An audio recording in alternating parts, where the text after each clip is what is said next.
Cuando la gente habla de la Casa del Dragón, la política acapara toda la atención al principio, pero si has visto la serie a fondo, sabes que las verdaderas estrellas siempre han sido los dragones. Así que hoy vamos a repasar los 17 dragones que han aparecido en pantalla hasta ahora. En el puesto 17 está Fantasma Gris. Este es uno de los 3 dragones salvajes que habitaban en las cuevas de Rocadragón junto a Robaovejas y el mucho más famoso Caníbal. Fantasma Gris se ganó su nombre por su color pálido y ahumado y por su costumbre de mantenerse escurridizo, visto raras veces por los plebeyos y nunca reclamado por ningún jinete, a pesar de que muchas semillas de dragón intentaron rastrearlo durante la búsqueda desesperada de nuevos jinetes en la segunda mitad de la danza. Ese carácter escurridizo es parte de lo que lo hacía un premio tan tentador, aunque al final lo mantuvo fuera del alcance de todos. A diferencia de Robaovejas, que se ganó la fama por saquear ganado, Fantasma Gris prefería pescar en el mar angosto, volando bajo sobre el mar para atrapar a sus presas en lugar de aterrorizar a las granjas. Esa dieta y ese estilo de vida te dicen algo muy importante sobre su nivel de poder bruto, porque un dragón que vive de pescado no es la misma clase de depredador supremo que uno curtido por años de combate real. Su final llegó en silencio y con mucha violencia al mismo tiempo, asesinado en un choque sobre Montedragón. Se culpó al principio al caníbal antes de que saliera a la luz la verdad. Fuego Sol fue quien lo destrozó. En el número 16 tenemos a Arrax, el dragón vinculado a Lucerys Velaryon, y si viste la primera temporada ya sabes de sobra por qué ocupa un puesto tan bajo. Arrax era joven, delgado y pálido, construido para la velocidad en lugar de la fuerza bruta. Algo lógico para un dragón que eclosionó casi al mismo tiempo que su jinete y creció junto a él en lugar de ser reclamado en edad adulta. La tragedia de Arrax es que su historia quedó definida para siempre por esa tormenta sobre Bastión de Tormentas, cuando Vhagar apareció de entre las nubes y dejó muy clara la inmensa diferencia de tamaño y poder entre ambas bestias. Se calculaba que Arrax tenía apenas una quinta parte del tamaño de Vhagar en ese enfrentamiento, e incluso con su velocidad y agilidad a favor, la brecha era demasiado grande de superar una vez que Aemon perdió el control y dejó que los instintos de Vhagar tomaran el mando. Esa escena persigue toda la segunda mitad de la guerra, porque es la chispa que convierte un conflicto político en una guerra armada. Y demuestra por qué las diferencias de tamaño entre dragones no son algo que un jinete pueda compensar solo con habilidad. Arrax nunca tuvo la oportunidad de convertirse en algo más, fue derribado en su juventud, pero su muerte cambió toda la trayectoria de la historia, lo cual vale mucho, aunque su poder de combate nunca tuviera la oportunidad de desarrollarse. Es un duro recordatorio de que en este mundo el potencial por sí solo cuenta muy poco una vez que un depredador mucho más grande decide actuar. En el número 15 está Vermax, el dragón perteneciente a Jaehaerys Velaryon, el hermano mayor de Lucerys. Vermax tiene la ventaja de tener mucho más tiempo de su lado en comparación con Arrax. El libro Fuego y Sangre nos dice que este dragón seguía creciendo cada año, poniéndole un paso claro por delante del dragón de su hermano menor para cuando la guerra estalla. Vemos a Vermax usado para la diplomacia más que para el combate en un principio, llevando a Jaehaerys a través de Poniente para intentar sumar el norte y el valle a la causa de Rhaenyra. Esto nos dice menos sobre su poder de combate y más sobre su confianza y fiabilidad en vuelos de larga distancia. Dicho esto, no confundas a Vermax con un inofensivo dragón mensajero. Para cuando la guerra alcanza sus tramos más sangrientos, ha madurado hasta convertirse en una bestia formidable, capaz de defenderse en la clase de escaramuzas aéreas que definen este conflicto. Aún se queda corto frente a los verdaderos pesos pesados de esta lista solo porque no ha tenido las décadas que disfrutó la generación más vieja de dragones, pero entre la cosecha más joven eclosionada en especial para los hijos de Rhaenyra, Vermax destaca como uno con una trayectoria muy ascendente. Es un dragón que seguía en pleno crecimiento cuando la historia lo alcanza, y hay muy buenos argumentos de que con más tiempo podría haber escalado aún más alto en una lista como esta. En el número 14 tenemos a Thessarion, conocida en los libros como la Reina Azul por sus llamativas escamas cobalto y sus alas, garras y cresta de color cobre. Thessarion pertenece a Daeron Targaryen, el menor de los hijos de Alicent.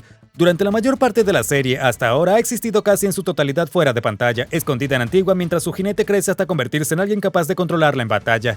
Cuando por fin logramos verla surcando el cielo sobre el ejército de los Hightower, es un vistazo breve, pero basta para confirmar lo que la historia nos ha estado diciendo todo el tiempo. Esta es una dragona ágil y rápida, preparada más para ataques de precisión que para los duelos de fuerza bruta en los que se especializan dragones como Vhagar.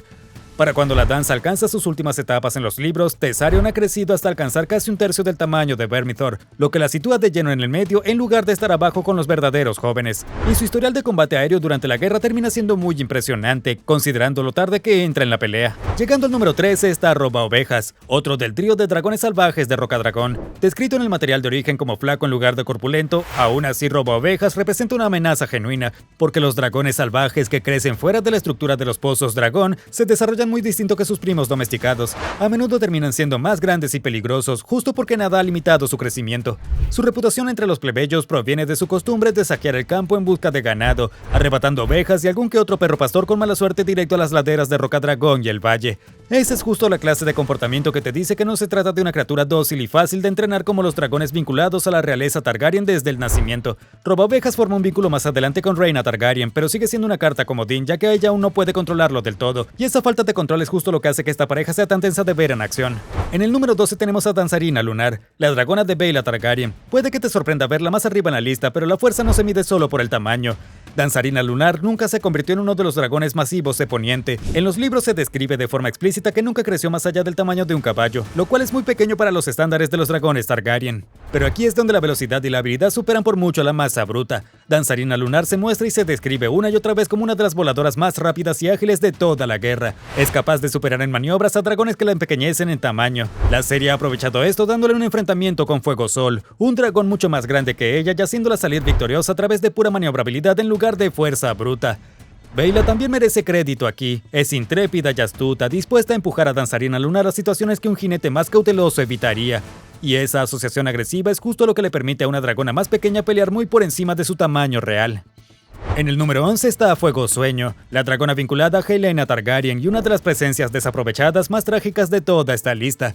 Fuego Sueño es el segundo dragón vivo más viejo de la historia después de Vhagar. El problema para Fuego Sueño nunca ha sido su capacidad, ha sido la falta de oportunidades. Helaena es un alma gentil que no ha demostrado el menor interés en desatar a su dragón en el campo de batalla. Así que esta criatura pálida y esbelta con sus colores distintivos azul y plata ha pasado la mayor parte de la guerra sentada en el pozo dragón sin ser utilizada, mientras dragones más jóvenes y con menos experiencia son lanzados al combate en su lugar. Fuego y Sangre deja claro que a pesar de su edad y su impresionante linaje, Fuego Sueño nunca ha visto un combate de verdad. Esto crea una situación extraña en la que tal vez podría ser una de las criaturas más poderosas de Poniente, pero en realidad no lo sabemos porque nadie lo ha puesto a prueba. También está el asunto de que sus propias crías están involucradas en la guerra, ya que Fuego Sueño es la madre de varios de los dragones más jóvenes que corren por este conflicto. Esto solo añade otra capa a lo central que resulta ella para el linaje, aun si se mantiene al margen de toda la acción. Si Helaena cambia de opinión alguna vez o si las circunstancias la obligan a actuar, Fuego Sueño obtiene el tamaño y la edad para convertirse de inmediato en una de las mayores amenazas en el cielo. En el número 10 tenemos a Ala de Plata. Esta es una dragona cuya reputación proviene casi en su totalidad de su historia más que de algo llamativo que haya hecho en pantalla hasta ahora. Ala de Plata fue la montura de la reina Alysanne Targaryen, hermana y esposa de Jaehaerys I. Llevó a Alysanne a lo largo y ancho de Poniente durante su vida, volando con su reina hasta el mismísimo muro, aunque cabe destacar se negó a cruzar más allá de él. Tras la muerte de Alysanne, Ala de Plata se trasladó a Rocadragón junto a Vermithor. Allí los dos vivieron sus años sin jinetes hasta que las desesperadas circunstancias de la guerra empujaron a la facción de Rhaenyra a buscar a cualquiera lo bastante audaz como para reclamar a los viejos dragones sin montura. En la serie este termina siendo Ulf, un reclamo que viene con muchos signos de interrogación debido a sus dudosas afirmaciones sobre su propio origen. Pero sin importar quién termine en la silla de montar, el tamaño de Ala de Plata y sus décadas de edad acumulada la sitúan de lleno en el nivel superior de los dragones que aún viven durante esta guerra. Una dragona con tanta historia a sus espaldas no pierde su instinto sin más, solo porque pasó años sin un jinete en su lomo. En el número 9 está Fuego Sol. Aquí es donde las cosas empiezan a causar mucha controversia entre los fans, porque dependiendo del momento de la historia que mires, la reputación de Fuego Sol cambia de un extremo a otro. El dragón de Aegon es considerado por muchos como la criatura más hermosa en toda la historia del linaje Targaryen. Tiene escamas de oro puro que atrapan la luz en una manera que ningún otro dragón de la historia puede igualar. Pero la belleza no es lo mismo que estar listo para el combate. Al principio, Fuego Sol sufre el mismo problema que comparten muchos dragones. Un jinete inexperto en Aegon, quien no tiene ni el temperamento ni la disciplina para usar las fortalezas de su dragón con eficacia. Todo eso cambia de forma brutal en la batalla de reposo del Grajo, cuando Fuego Sol se enfrenta a Meleys y la pelea deja a ambos combatientes devastados, con Fuego Sol y Aegon aferrándose a la vida tras el final del combate. Pero aquí está el giro que muchos espectadores casuales pasan por alto. En los libros, Fuego Sol sobrevive a este encuentro y sigue luchando después. Acumula suficientes cicatrices de batalla y experiencia en combate para que, en las últimas etapas de la danza, se considere que ha superado incluso a Vhagar en cuanto a dureza y resistencia. Es un verdadero arco de redención, pero hasta ahora la serie no ha hecho mucho para mostrarnos esa parte. Con suerte, las futuras temporadas le darán a este dragón el protagonismo que su contraparte de los libros se gana a pulso. En el número 8 tenemos a Bruma, el dragón vinculado en un inicio a Laenor Velaryon. Este es un dragón cuya fuerza proviene casi en su totalidad de la experiencia vivida en lugar del tamaño bruto. Bruma está en el lado más pequeño en comparación con los verdaderos gigantes que están más arriba en esta lista, de color gris plateado pálido, construido para la agilidad en lugar de la más abrumadora, pero lo que le falta en tamaño lo compensa con creces con su currículum de combate real. Bruma luchó en la campaña de los Peldaños de Piedra contra la Triarquía junto a Caraxes. dando la experiencia de guerra real años antes de que la danza siquiera comience. Esto ya lo separa de muchos de los dragones más jóvenes que nunca han visto un campo de batalla de verdad. Tras la muerte fingida y desaparición de Lenor, Bruma pasa años sin un jinete. Se vuelve inquieto y con el tiempo encuentra su camino hacia Adam de la Quilla, el hijo bastardo de Corlys. Es una de las escenas de reclamo de jinete más memorables que nos ha dado la serie, con el dragón buscando a Adam por su cuenta en lugar de esperar a que se le acerquen.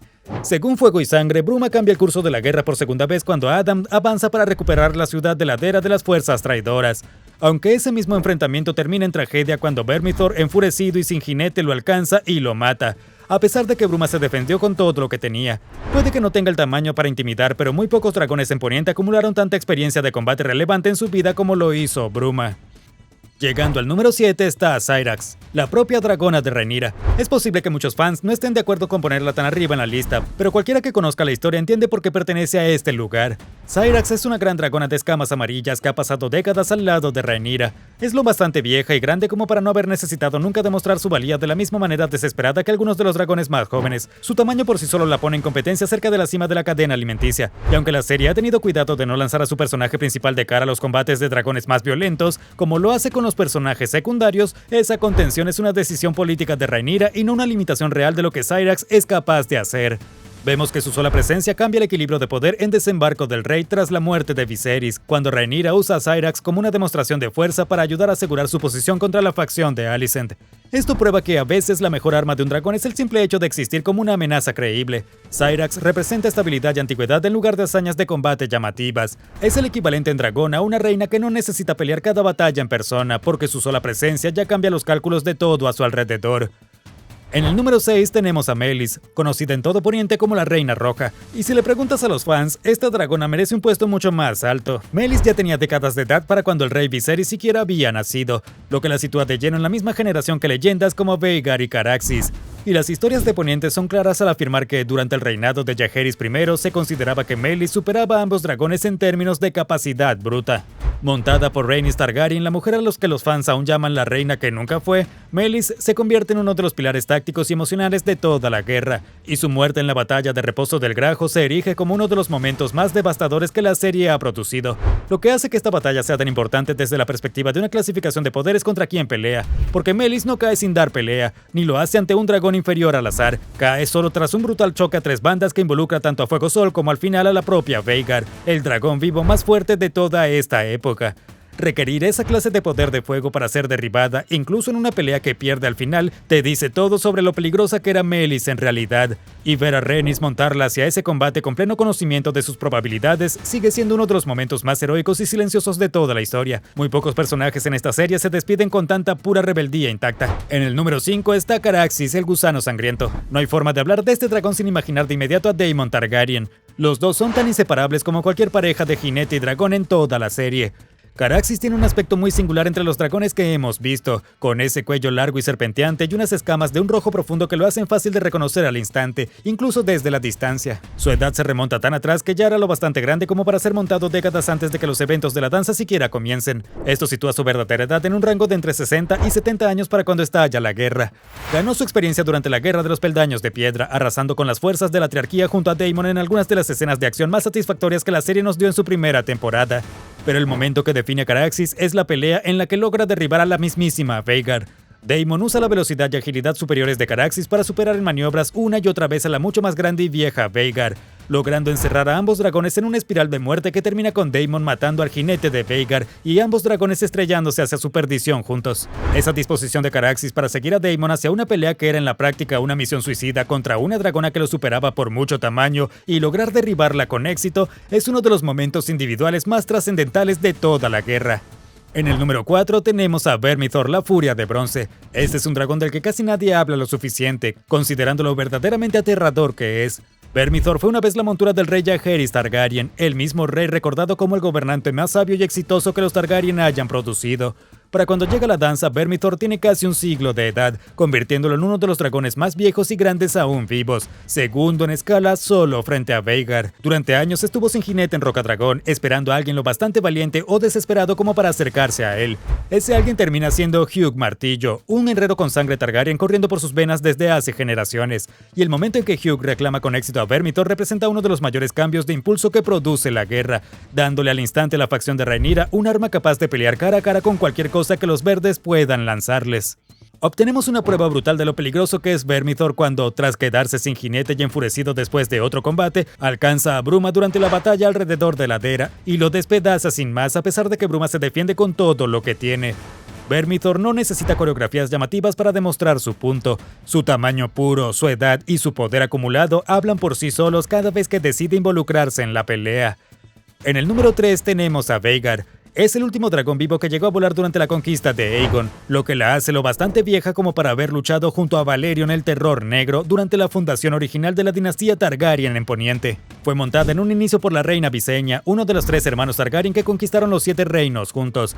Para cuando la conocemos en la Casa del Dragón, ha tenido más de un siglo para crecer hasta alcanzar proporciones que rivalizan con Valyrion en la cima de su poder.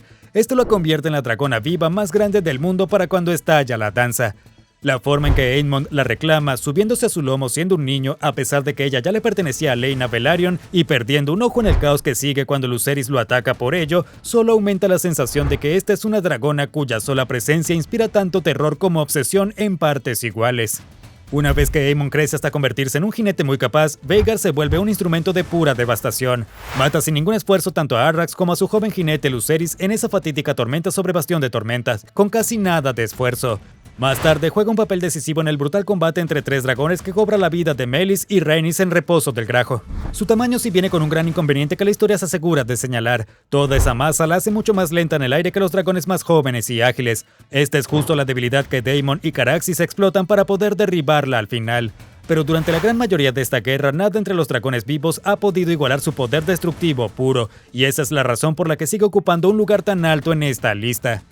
En el número 2 está el caníbal, negro como el carbón con ojos de color veneno. El caníbal es el más grande y viejo de los 3 dragones salvajes de Rocadragón. Algunos relatos en la historia incluso sugieren que su origen es anterior a la llegada de los Targaryen a la isla por completo, lo que lo haría más viejo que la propia Veigar de ser cierto. Su nombre proviene de su horrible costumbre de alimentarse de otros dragones, devorando huevos, crías e incluso cadáveres de dragones adultos cuando se presenta la oportunidad. Nadie se ha sentado jamás a horcajadas sobre esta criatura, y nadie parece querer intentarlo. Existe una posibilidad real planteada por algunos maestres y guardianes de dragones en el material de origen de que el caníbal ni siquiera pertenezca al mismo linaje que los demás dragones Targaryen.